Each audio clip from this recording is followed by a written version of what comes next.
រឿងកុលាបក្រហម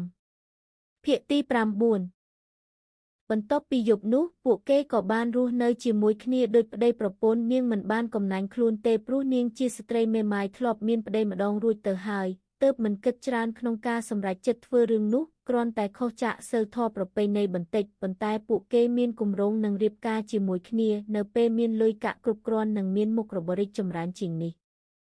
ពួកគេអង្គុយញ៉ាំបាយជាមួយគ្នាពេលព្រឹកយ៉ាងរីករាយរួចខាងប្រុសក៏ចេញទៅធ្វើការឯនាងនៅអង្គុយផឹកកាហ្វេនៅយកខាងមុខតែម្នាក់ឯងទើបតែម៉ោង 6 កន្លះមិនទាន់បានបើកហាងលក់អីវ៉ាន់នៅឡើយទេជាទូទៅនាងបើកហាងម៉ោង 7 ព្រឹក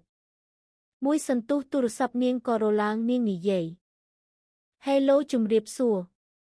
អាឡូអូនបងជាភ្ញៀវដែលកាមុងអីវ៉ាន់អូនពីថ្ងៃមុនចាស់បងមានការអ្វីដែរឬមួយបងត្រូវការកាមុងអីវ៉ាន់បន្ថែមចាស់ត្រូវហើយបងត្រូវការកាមុងអីវ៉ាន់បន្ថែមយកច្រើនជាងឈុតមុនតែដោយសារតែបងរវល់ការងារច្រើនសូមជួយពឹងឲ្យអូនផ្ញើមកតាមក្រុមហ៊ុនដឹកជញ្ជូនបានទេ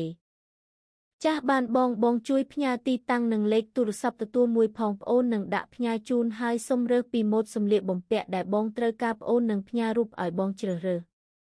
និយាយរួច PR ក៏ផ្ញើរូបម៉ូដសម្លៀកបំពាក់ក្នុងហាងទាំងអស់ឲ្យស្ត្រីម្នាក់នោះមើល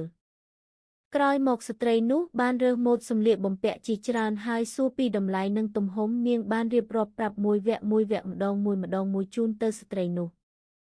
បន្តិចក្រោយមកការបញ្ជាទិញក៏រួចរាល់ស្ត្រីនោះក៏បានសួរបញ្ជាក់ទៅកាន់នាងថាអីវ៉ាន់ទាំងអស់នឹងសរុបប៉ុន្មានដែរអូនចាស់បងដោយសារតែបងជាមួយចាស់ប្អូន discount ជូនបង 20% និង free សេវាដឹកជូនចាស់អរគុណចឹងហើយតើអីវ៉ាន់មកដល់ថ្ងៃណាដែរបើបងនៅតាមខេត្តយ៉ាងយូរ2 ទៅ 3 ថ្ងៃគឺបានអីវ៉ាន់ហើយបងមិនអីទេចឹងបងក៏មិនប្រញាប់ប៉ុន្មានដែរគ្រាន់តែសួរទុកមុនឲ្យហើយអញ្ចឹងអូនជួយដាក់មកថ្ងៃបន្តិចបងវេលុយឲ្យចាស់បង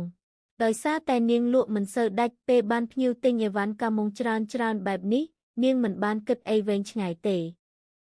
ប្រញាប់គិតលុយជូនគេខ្ចប់អីវ៉ាន់រួចយកទៅដាក់នៅកន្លែងដឹកជញ្ជូនបន្ទាប់ពីវិចខ្ចប់អីវ៉ាន់រួចរាល់បុគ្គលិកដឹកជញ្ជូនក៏ហុចវិក័យប័ណ្ណឲ្យ